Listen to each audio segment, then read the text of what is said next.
Então, pessoal, agora a gente vai para a parte 2 da nossa aula, tá certo? São conceitos importantes que a gente precisa trabalhar, ok? Então, pessoal, agora a gente vai aprender a prototipagem de placas para o desenvolvimento de aplicativos móveis para IoT.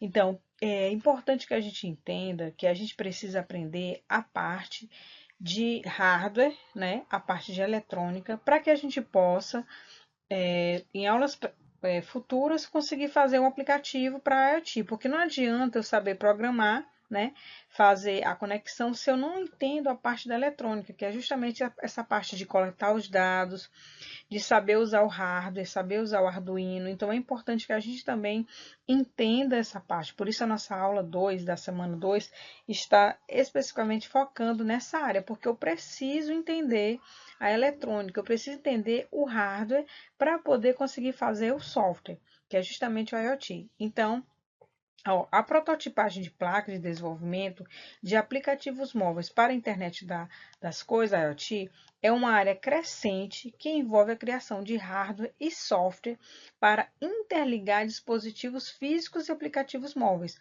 Ou seja, eu preciso entender o hardware e o software. Tá certo? Então, nosso objetivo agora é que a gente trabalhe especificamente as placas de desenvolvimento, que no caso a gente vai trabalhar com Arduino. Então, qual é a placa de desenvolvimento que eu preciso aprender? Existe o Arduino, existe o Raspberry Pi, tem o ESP8266, que também a gente pode também, provavelmente vamos fazer alguns projetos também com ele, tá certo? Então, são placas de desenvolvimento que eu preciso entender, eu preciso saber programar essas placas para que eu consiga fazer meu aplicativo móvel e entender essa parte do hardware, tá certo? Então, por isso a gente vai trabalhar essa parte de hardware, ok?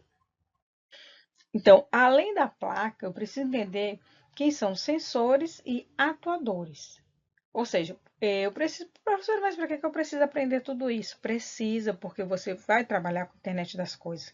E a internet das coisas, as coisas, elas se conectam, mas essas informações que elas estão acessando, ela vem de onde? Dos sensores. Elas vão passar por onde? Por uma placa de prototipagem. Então, precisa que vocês entendam isso. Então, quais são os sensores?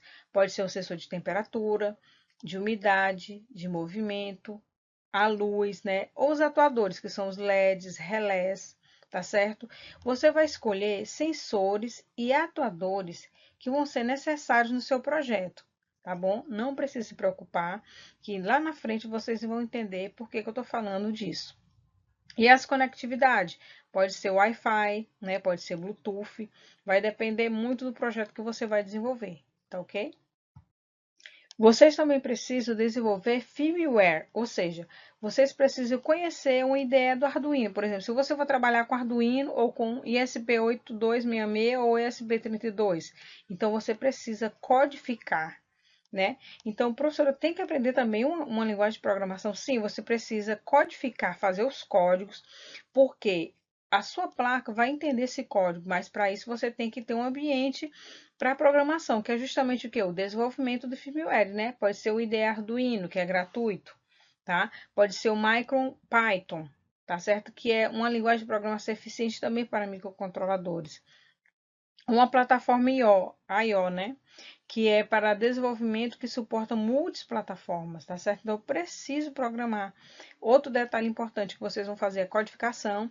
E eu preciso desse IDE porque ele vai pegar e vai transformar o seu código em linguagem de máquina de forma que o microcontrolador, né? Porque nesse caso a placa que a gente trabalha, a placa de prototipagem, ela não tem um microprocessador, mas um microcontrolador, tá certo? E aí a placa, né, o microcontrolador vai fazer essa transformação do seu código em linguagem de máquina e a sua placa vai entender e vai dar o resultado. Tá certo? Então, eu preciso também do que? Do desenvolvimento do aplicativo móvel, que é aonde mora, né, o objetivo principal na nossa disciplina, que é desenvolver esse aplicativo móvel. Mas observem que para você desenvolver esse aplicativo móvel, a gente passou por várias etapas, né? Observe que ele está na etapa 5. Então, eu preciso de quê? Eu preciso entender de eletrônica, eu preciso ter uma placa de prototipagem, eu preciso ter um ambiente de programação, eu preciso de sensores que vão captar essas informações para que no final eu consiga fazer o meu aplicativo móvel para a IoT. Porque se você não entende e você não passa por essas etapas, como é que você vai aplicar e desenvolver um aplicativo? Esse aplicativo vai fazer o quê? Ele vai pegar as informações de onde? Tá certo? Porque internet das coisas são as coisas. Então, que coisas você vai trabalhar? Que informações são essas? Onde foi que você colheu? Vocês estão entendendo? Então, por isso que quando a gente chega na ponta, no desenvolvimento do aplicativo móvel, se você vai fazer em Flutter, em React Native, Android Studio, Xcode, não interessa, mas esse aplicativo móvel, ele está buscando essas informações onde?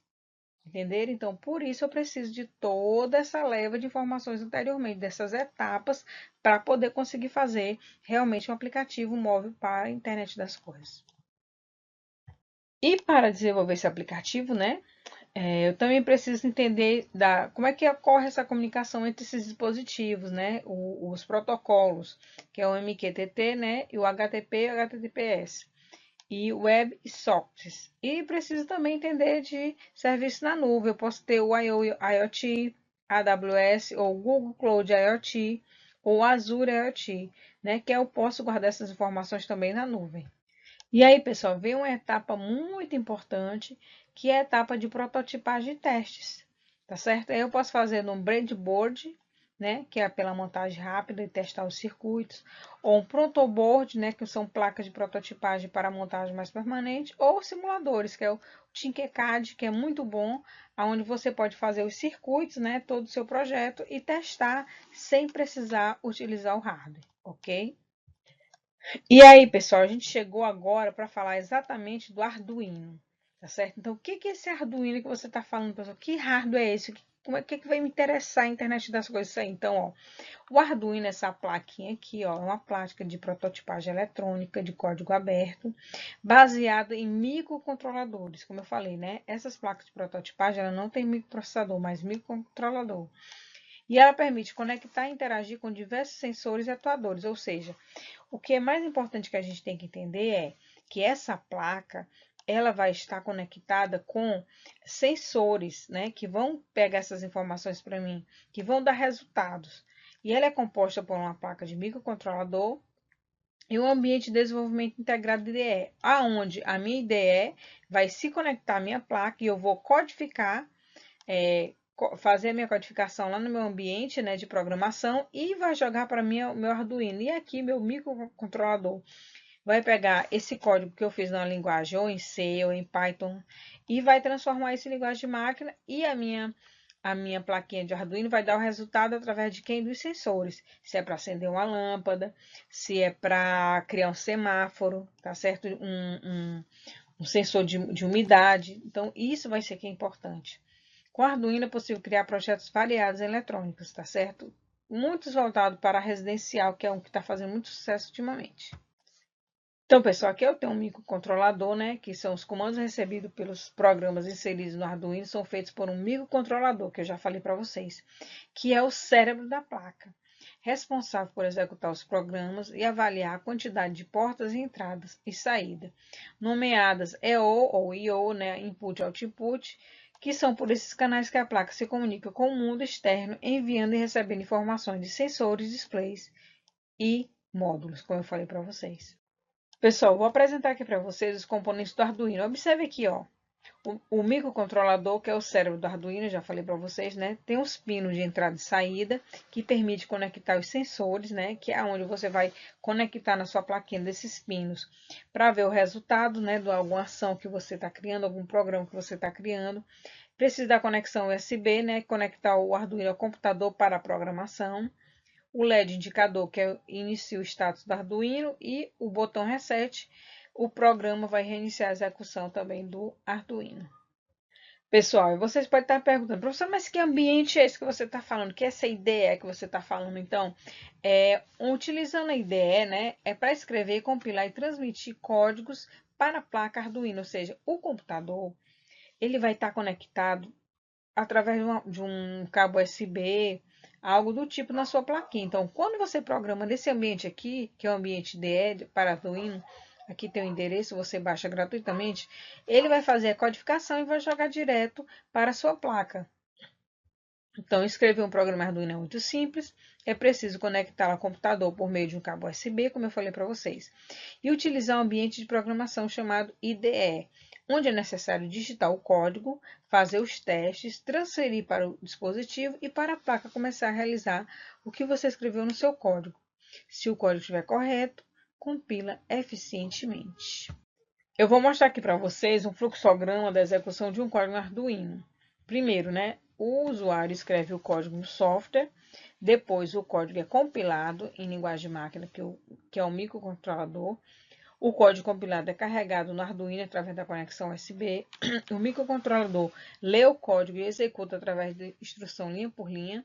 O Arduino interage com os sensores e atuadores conectados aos pinos de entrada e saída. O LED indicador pisca para indicar que o programa está em execução. O usuário pode monitorar e interagir o Arduino através do software Arduino IDE. Então, pessoal, só relembrando aqui a questão do loop, né? O setup e o loop, eles são partes importantes durante a execução do código, mas não quer dizer que sempre elas vão ter essas mesmas etapas, tá certo? Vai depender muito do código que eu estou criando, ok? Só para não ficar essa dúvida. Pessoal, eu trouxe aqui um programa em C, né? Para você desenvolver na ideia do Arduino, que ele apaga um LED embutido na placa em intervalo de 1 segundo.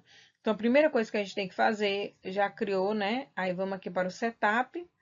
Você vai colocar a linha 1, um programa, criar um comentário, a linha 2, que é o nome do autor, tá certo? Você pode colocar aqui linha 1 e 2.